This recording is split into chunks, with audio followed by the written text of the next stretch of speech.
let's talk about the advent of the 721, the UpREIT, how that works. I mean, that's really recognized now as being the answer for the liquidity solution. But whether it's compulsory or not, whether it's an option, I know some of the sponsors require it. But let's go back. Tell me about 721s. Yeah. So 721s have been around for several decades.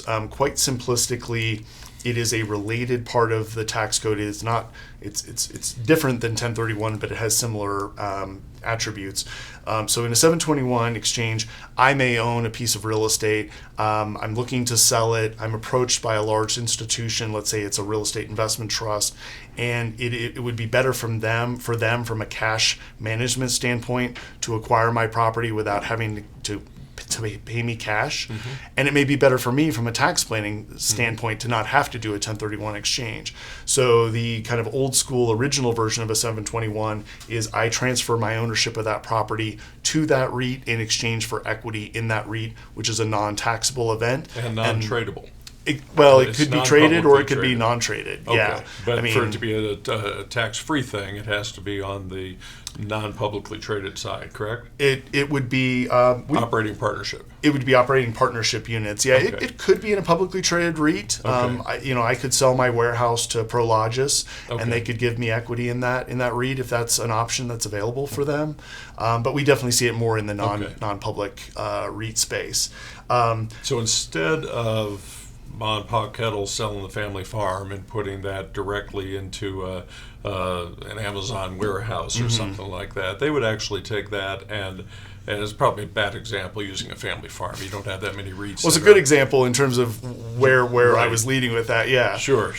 But being able to take the maybe the doctor has an apartment building, and now he doesn't want the apartment building. It fits into a real estate portfolio of a large sponsor, and they say, well, that would fit right in with what we do. Yeah. So now they exchange that. That's not a taxable event at that point. Correct.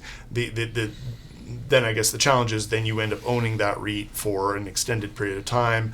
Maybe you do some selling sporadically and so forth. The nice thing about it is, let's say it's a $20 million apartment building that's fully depreciated instead of having this huge capital gain. Yeah. Now, once it's in the REIT, after it's been in there for, I guess, a year, you can start to dribble it out. And maybe take a couple $100,000 a year of liquidity out of it at a much lower tax rate. Yeah. So then the more recent version of the 721 exchange, what some refer to as the two-step transaction, relates to the fact of exactly what you were saying. If I own farmland in Iowa, and who's going to buy that from me? It's not going to be a large institutional REIT because there aren't that many that specialize in farmland. If I own a duplex here in Denver, same thing. I'm not going to sell it to any large institution. So the two-step 721 allows an investor to cash out of something that is not necessarily desirable by a large institution, do a 1031 exchange into a DST, but that DST has already been predetermined that it is going to be pulled up into a larger REIT, a larger diversified REIT, vis-a-vis that 721 that would have transaction. to be generally after 2 years. Correct. And then another year hold before you could then, the taxable events when you take the non-publicly traded operating partnership units and move them over to the publicly traded side to liquidate them. And sell them. So, and there's a lot of scenarios that works for. One, just simply diversification, right? If I take my $1 million and I invest into a single DST that happens to be a single property, I'm no more diversified than I was to begin with, right? So knowing that maybe that REIT, or knowing that DST is going to be pulled up into a multi-billion-dollar REIT, I know that I'm going to be much more diversified down the road.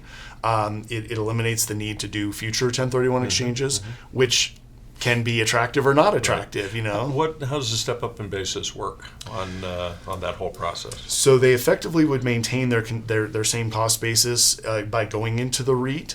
The nice thing, if there is any nice thing about passing away, is when you pass away, you have an immediate day of death valuation based on what the shares in that REIT are worth at that time, whether they're valued on a daily, monthly, or annual basis. Now, it'll depend on each REIT, but now the due diligence, instead of looking at doing a 1031 into a DST and having to have the due diligence on that DST itself, the sponsor of the property, and everything. Now you're really looking at being in bed with that REIT. Yes. And so you are generally going to want to have a very robust, strong, big REIT that's been around a while, that's very diversified, got a great track record. Yeah. So, At the end of the day, you're in that DST as a launch pad to being in a larger entity. Generally, no more. Well, I shouldn't say no more than 2 years, but at least 2 years.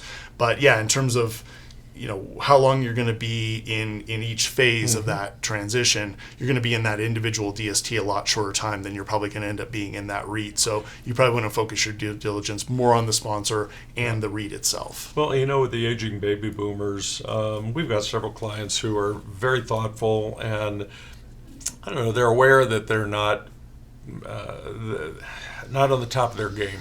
And they're saying, well, I think, I'm processing everything right now, but I know I really had to study this.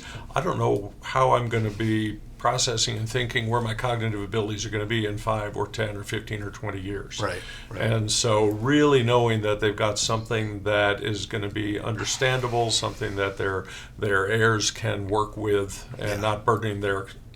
Well, that's one of the things we run into is people saying, I found this, I understand it, but my kids will never be able to figure this out. Yeah. Or my spouse will never be able to. Yeah. So I think that's one area where, and not to mention names, but there's some very big, strong, storied companies that have some wonderful, strong REITs, right? Absolutely. So, yeah. I mean, they're portfolios that people would put money into irregardless of the tax advantages. Right. It just happens that they get that tax deferral. But no, to your point, I met with an investor years ago who owned something like 25 individual properties in a certain market. He loved, he had a property management company that he, worked with, who managed all the assets. And his primary concern was, if I go first, whether it was his wife or his kids, we're going to have to deal with it. And they just were not involved in that management. So he was looking at it from kind of a transition and estate planning standpoint, which is... Well, it's so wise, too, Exactly. being able to... it's not controlling from beyond the grave, but it's just understanding that, maybe, again, it's a baby boomer sort of thing, but the idea of... I've been a provider, and not just providing materially, but providing guidance, providing the options.